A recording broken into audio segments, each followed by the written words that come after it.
Hello and welcome to 2-Minute Design. I'm Dage and today we're gonna create this text and this background from scratch.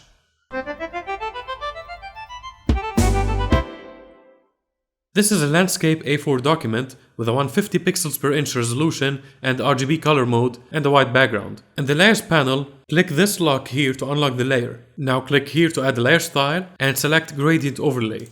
Set the blend mode to normal and the opacity to 100%, and then click once on the gradient color bar here to open the gradient editor, an awesome place to edit your gradient colors. Let's choose the first preset, which is the foreground to background gradient, and then double click on this top here to change its color. I'm gonna set it to this dark green, and I'll copy its hex code using Ctrl or Command C.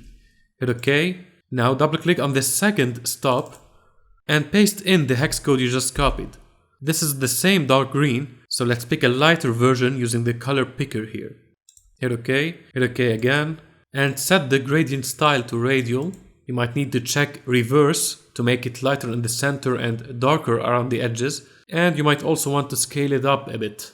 Now hit OK, right click on the layer and convert it to a smart object. Now let's add some noise. Go to Filter, Noise, Add Noise. I will add a uniform and monochromatic noise, and this looks good, around 3 to 4%.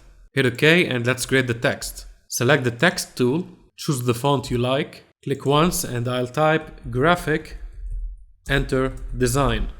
Go back to the move tool, hit Ctrl or Command T to free transform, and then scale it up while holding the shift key. Hit enter to confirm. Now you can double click this T icon here to edit the text.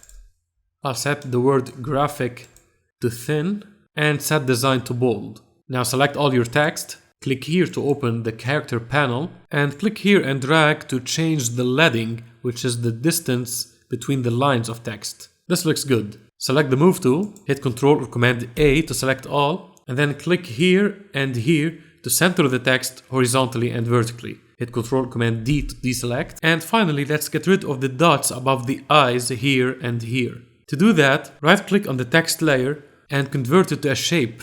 Now we need to select the direct selection tool. Just click and hold this arrow here, you'll find it there, and click and drag on one point, and then hit backspace to delete it, and hit it again to delete the whole shape. Do that for the second dot, and we're done.